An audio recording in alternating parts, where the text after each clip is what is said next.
UAE-യിൽ അതിശക്തമായ മഴയും ഇടിയും മിന്നലുമായി 2 ദിവസമായി തുടർന്നത് ഇപ്പോഴും തുടർന്നുകൊണ്ടിരിക്കുകയാണ്.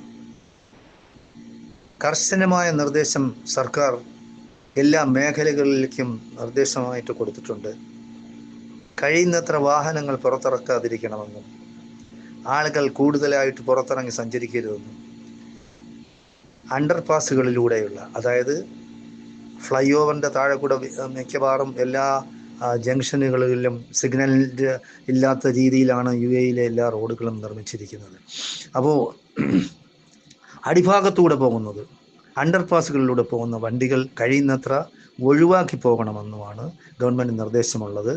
ഗ്ലോബൽ വില്ലേജും പൊതു പാർക്കുകളുമെല്ലാം താൽക്കാലത്തേക്ക് അടച്ചിടാനായിട്ട് നിർദ്ദേശം വന്നിട്ടുണ്ട്.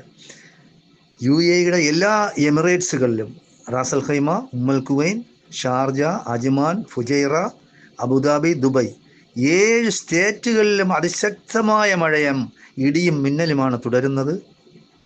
വിമാനയാത്രക്കാരോട് പ്രത്യേകമായി നിർദ്ദേശം കൊടുത്തിട്ടുള്ളതെന്ന് പറയുന്നത് സമയത്തിൽ പ്ലെയിനിൻ്റെ, അതായത് എയർലൈൻസിൻ്റെ സമയ ഷെഡ്യൂളുകൾ അന്വേഷിച്ചതിന് ശേഷം മാത്രം എയർപോർട്ടിലേക്ക് പുറപ്പെടാവുന്നു. കർശനമായ നിർദ്ദേശം വന്നിട്ടുണ്ട്. റാസൽ ഖൈമയിൽ ഇന്നലെ മലപ്പുറം സ്വദേശിയായ ഒരാൾ മരിച്ചിട്ടുണ്ട് ഈ മഴയുമായിട്ട് ബന്ധപ്പെട്ട്. അപ്പോൾ വളരെയധികം ജാഗരൂകരായിരിക്കണമെന്നും ഇന്നുകൂടെയാണ് കൂടുതലായിട്ട് ഈ മഴയ്ക്കുള്ള സാധ്യത, മഴയും ഇടിയും മിന്നലും. അപ്പോൾ ഇന്ന് ദിവസം കഴിയുന്നതോടുകൂടി നാളെയും മറ്റന്നാളും കൂടെ മഴയുണ്ടാകും, പക്ഷേ ഇത്ര അതിശക്തമായി ഉണ്ടാവില്ല എന്നാണ് കാലാവസ്ഥാ നിരീക്ഷണ കേന്ദ്രം അറിയിച്ചിട്ടുള്ളത്. ഗവൺമെൻറ് ആ നിർദ്ദേശം എല്ലാവർക്കും കൊടുത്തിട്ടുണ്ട്.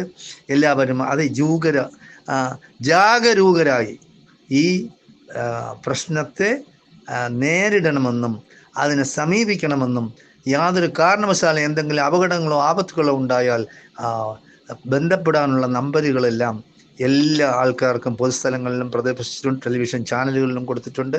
എല്ലാവരും ജാഗരൂകരായിരിക്കണമെന്നും പരസ്പര സഹായം എല്ലാവർക്കും വേണ്ടി ചെയ്യണമെന്നുമാണ് ഗവൺമെൻറ് അഭ്യർത്ഥിച്ചിട്ടുള്ളത്.